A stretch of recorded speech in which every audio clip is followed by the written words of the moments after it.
The word flash mob is a new term to me. What is that? Well, I think it's a group of people who either plan or situationally take advantage of an event that is happening. A lot of times it's like a looting event. You've seen it on television where they break into a store and next thing you know, there's 50 people running in and out and they're carrying out stereos and clothes and jewelry. Flash mob. We're starting to see that in Houston. And we're going to talk about that today. What is it? How do you avoid it?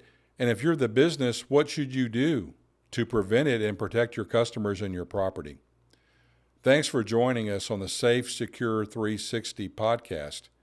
There's safety in numbers. Lieutenant Robert Henry is an honorably retired law enforcement commander from Houston with over 35 years of public service experience. I'm Daniel Ziegler. I've been asking questions all my life, and on this show, I do my best to ask the questions that the public would like to know the answer to. The SAFESECURE 360 podcast is intended to provide you, the listener, with information about current events and ongoing societal challenges to help make your life safer. Thank you for listening.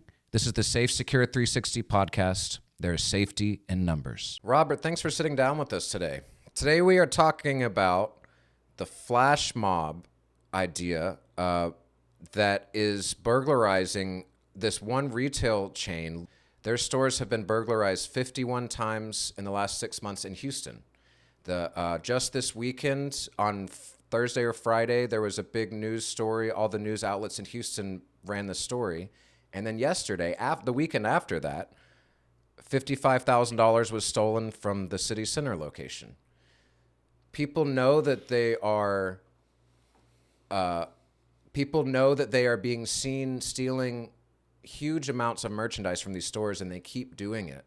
Help us understand what's going on here. We certainly live in an era of everybody has a camera, right? So if you've seen these videos of people doing these crimes at different locations all over the country, some of them aren't doing the crime, they're just recording the crime. And they could be part of the mob, or they could be just independent people. But irregardless of that, a lot of these people in these flash mobs are not wearing disguises or hoodies or COVID masks or any type of disguise. They're just doing it. And it's not really a burglary offense. A burglary offense occurs when you break in somewhere. These are theft offenses that occur, and they could become robbery offenses if force is used against another person. They could become aggravated robbery offenses if a deadly weapon is used or exhibited. They could escalate in the types of offenses that they're doing. But if 20 people or 50 people show up at a location and run in and start grabbing product that does not belong to them, and they leave that location without paying for these items, it's theft. And it depends on the value of the theft and the items cumulatively or individually as to what grade of offense this is. It could be a misdemeanor. It could be something that's a low-value theft, or it could be a felony if it's very expensive. We've certainly seen in the media this happening in California over and over and over. And the result is these businesses decide, hey, look, you know what? I'm done. You saw it with Walgreens. You've seen it with other retailers in California where they just don't want to do this anymore. They're in the business of selling a product for a reasonable margin, and there we go. And all of a sudden, these people are just victimizing them, and we're starting to see that more in Houston now. Well, thank you all for watching and listening. If you haven't already, go ahead and subscribe to our channel and click the like button on this episode.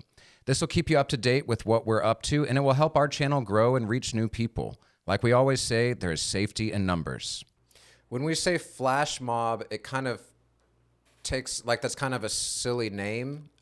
Flash mob used to mean when groups of people would get together and, like, at my college, a flash mob would come together and dance on campus in the square. It was like a silly thing they would all decide to do together. But this is more like organized crime. They're coming and stealing tens of thousands of dollars of things, and then I'm reading that there's a system where they're selling on social media. They're selling these products back at unauthorized stores, but they have all of the product from the store, so you can get it at a better price from them. That's like an organized crime ring behavior more than it is just a little group of people getting together.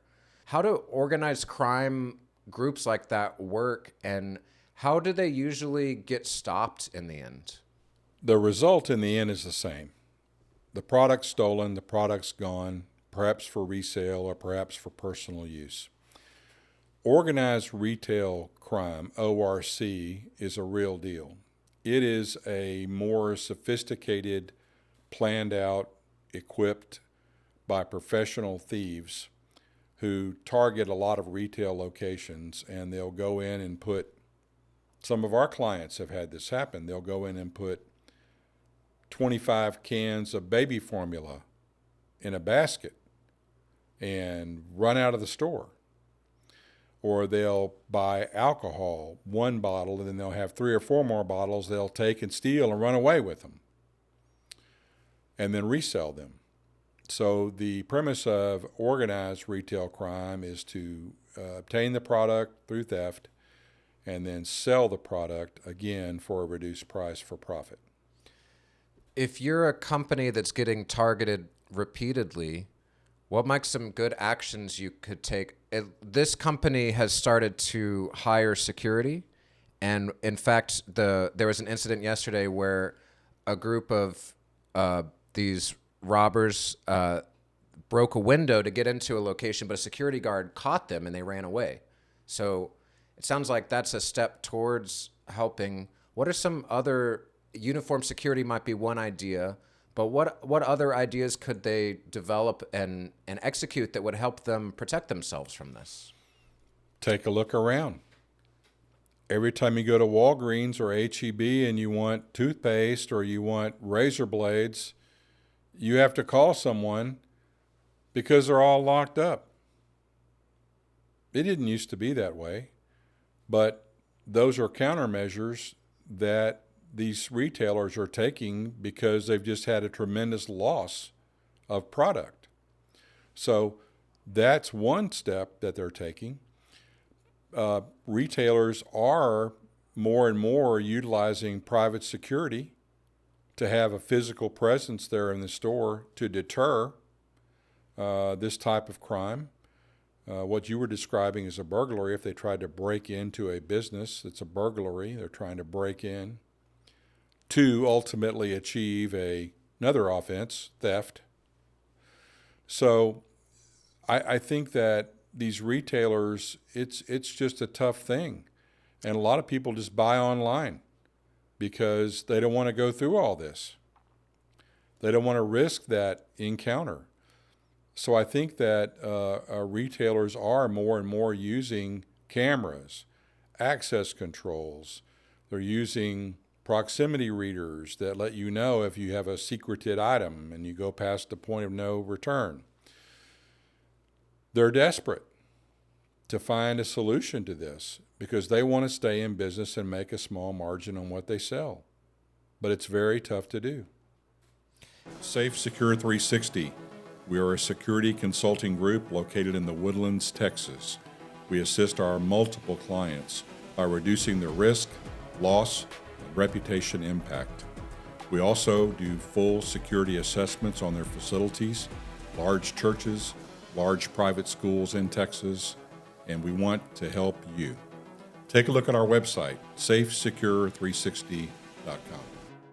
Something we talk about a lot is reputation impact. I've been reading reports about, there was an interview with a few customers that were at one of this chain of stores while people walked in during the daylight hours. It was 5 p.m. or so. They walked in with trash bags and ran through the store, knocking people over and shoving all the merchandise in their bags, and then ran out of the store. And there's a quote where a customer says, "I was terrified. Someone someone knocked over somebody that was right in their pathway. They were shoveling as much merchandise as possible. And they talk about they don't want to go back to this store because they're so scared and traumatized by the experience that happened here. That's an impact on this brand's reputation.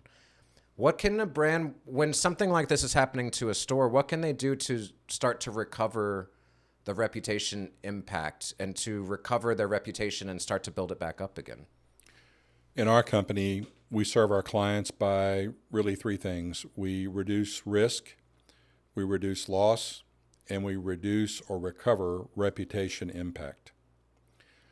If you have someone or multiple individuals who are entering a store carrying large trash bags, they are there to commit an offense, probably.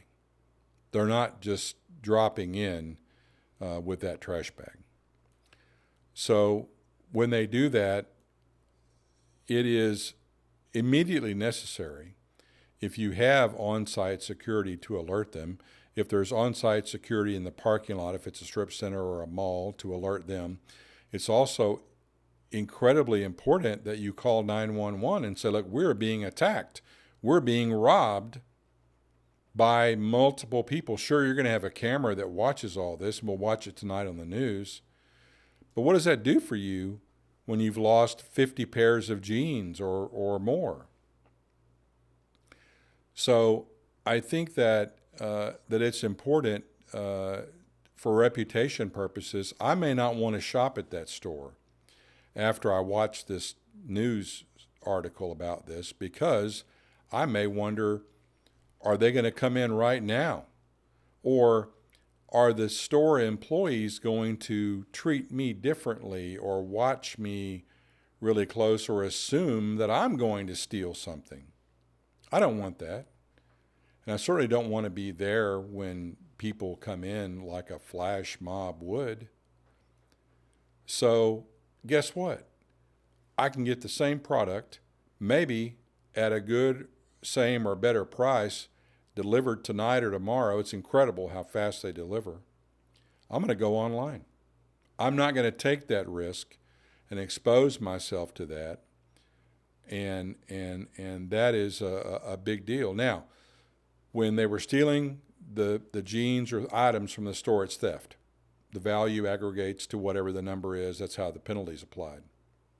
However, now you told me that someone was injured while in the commission of theft. Now you've injured someone.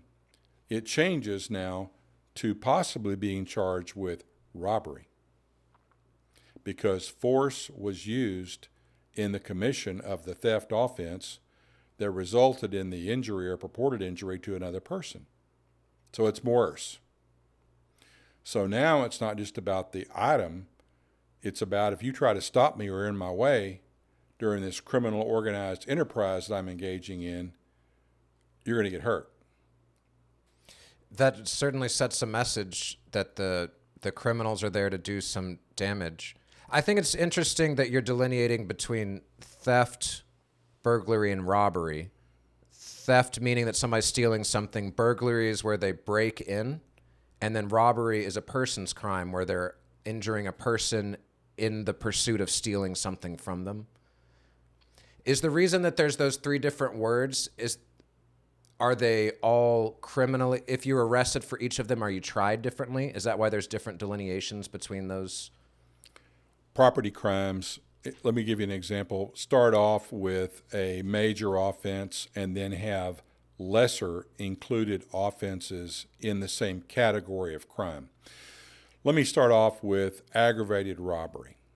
That's a big one. Okay, it's a first-degree felony. It has a severe penalty range.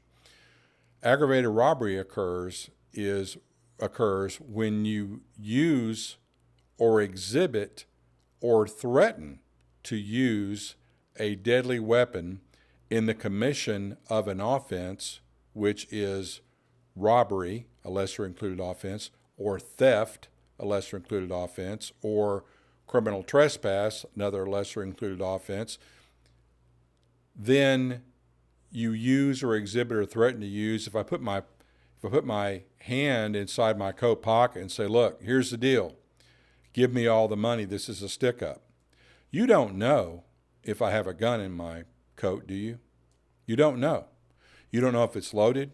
You don't know if I'm serious. But on the surface, you are going to submit to my threatening behavior, conduct, and content, correct? Mm-hmm. So when that occurs, you have committed aggravated robbery. Even the threat or purported use of a firearm solves it. The robbery occurs is when you use force or threaten the use of force.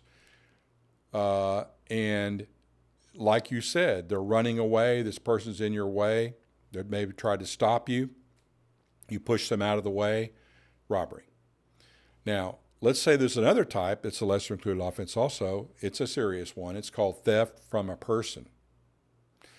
That's if you have, let's say, holding a purse, and I go up and I grab it from you and take it from you. No force was used. They didn't hurt you or harm you or threaten you. I just grabbed it from you. It's a different penalty range because it's theft from a person, not from a turnstile. You see the difference? Mm-hmm. Yeah. So they're all property crimes with a nexus to persons crimes because of the threat of or actual use of force or deadly force. When police are investigating something like this, I imagine the police is looking into an organized retail crime ring. They're developing some type of system to find out who's causing this. They've arrested 11 suspects from July last year to January this year. How do they go about finding the people that are causing these? And I guess what I'm getting at is how important are the other people reporting what they saw to solving crimes like this? If the police have arrested 11 people in this organized crime effort, there's probably 1,100 more that are doing this offense type. And they travel. They'll travel around the city to different areas. They'll travel from city to city. As you said, it's organized crime. They have a plan, an objective. They're equipped. They know what to do. They know what to say if they're caught. They know what to say if they're inhibited or challenged by someone. They communicate with each other. They may have earbuds in and talking to each other. They may cause a disturbance in one part of the store where resources are drawn there. At the same time, they're stealing something from the other side. Organized retail crime. That's what they're doing. It's their job. This would be a time that a company might want to rewrite its policy. We talk about policy being a living document. Would this be a good example of something's happening to my company that I need to respond and change my response to? Is this a good example of a time where you would update the policy? Yes, you should certainly have in a retail environment a shoplifting policy, a trespassing policy, a loitering policy, all different policies that are the roadmap that you follow in case these things happen. When do you call the police? When do you call security? How does this all work? The policy may include no hands-on, no stop, no objection, let them have it. That may be part of the policy. And people start to realize that may be part of the policy. And in California, we've certainly seen where these thefts are not being prosecuted unless it's a certain value. Well, in Texas, when you start exhibiting a deadly weapon or threatening to do so or using force, it doesn't matter the value. If I come up to your cash register with a pistol and say, give me all the money in the drawer, and you do, and it's $1, well, in and of itself, that theft of $1 is a misdemeanor, a Class C misdemeanor, the lowest level offense. However, I didn't know there was only $1 in there. My conduct wanted all of it, and you got all of it, but now you committed a first-degree felony in doing so. So I think that you're seeing reactions now by these retailers, and you're seeing loss in stock market shares and in profits and things like that. It's just a matter of time until corrective action is taken and this stops or slows down. I don't think it'll ever stop until it slows down, or they just go out of business and everything's done online. So I think that that's where we're headed. And along those lines, we talked a lot about the company and how they should treat this. What about what about shoppers that hear about this on the news? Probably gut instinct. You almost always say, follow it. Your gut's often more right than you give it credit for. And so these people may want to not shop at stores that got burgled, or they got robbed from. What else should they keep in mind about retail? Is there any kind of wisdom you could share, or a thought process that they could use while going to a mall or to a retail location, shopping center? Absolutely. We did a podcast on this that focused on holiday shopper safety, and I encourage our viewers to look at that. But I'll give you a brief recap of it. Yes, I think, again, where do you park? When do you go? Are you going by yourself? Bring someone with you. I think limiting the amount of cash that you have on you is a good idea. Use credit cards if you can. Limit the amount of things you buy. If you're trying to carry 9 things back to your car, or you have a basket, you're much more desirable to a criminal than you are with 1. So when you get to your car, have your keys out already. Don't be fumbling around, waiting, looking for your keys, on the phone, texting. Get in your car, secret your items away, and leave. That's a real good thing to do, but be situationally aware. If you're about to go back out to your car, you look out in the parking lot where you're parked, you see your car and there's people hanging around it that you feel like is not good, don't go. Maybe contact the store and say, can someone escort me out to my car? Now you have an eyewitness who is escorting you out to the car from the store. That may be a good idea to do as well. So I think that you get there in your car and you're parking, and it looks like the same scenario. It looks risky. Looks like people around you are just not good for you. Don't park. Go somewhere else. And if it appears that the store or establishment you're going to doesn't really care about security or doesn't care about keeping you safe, go somewhere else or shop online. That's what my opinion is. Well, thank you, Robert. Thanks for talking to us about this. If you're a company that wants some help with writing a policy about theft or about burglary or about shoplifting, trespassing, like we mentioned, we can do that for you. We can help write your policy with you and help keep your policy updated. Another service we provide is helping train your employees. Once that policy is written, they don't just know it already. It takes some training to get everybody on the same page. But like Robert was saying earlier, there's safety in numbers. Having everybody on the same page with a good, strong policy is a great way of handling a situation like this. Well, thank you all for watching at home. We hope you enjoy this, and we hope you learn something and feel more safe and secure in your life. Thanks for watching. This is the SAFESECURE 360 podcast. The information provided in our podcasts is for general information uses only and is not intended as legal advice. The views and opinions expressed by the guests are their own. Always consult with a qualified professional before making safety and security decisions. For more information about this topic, check out our website at safesecure360.com.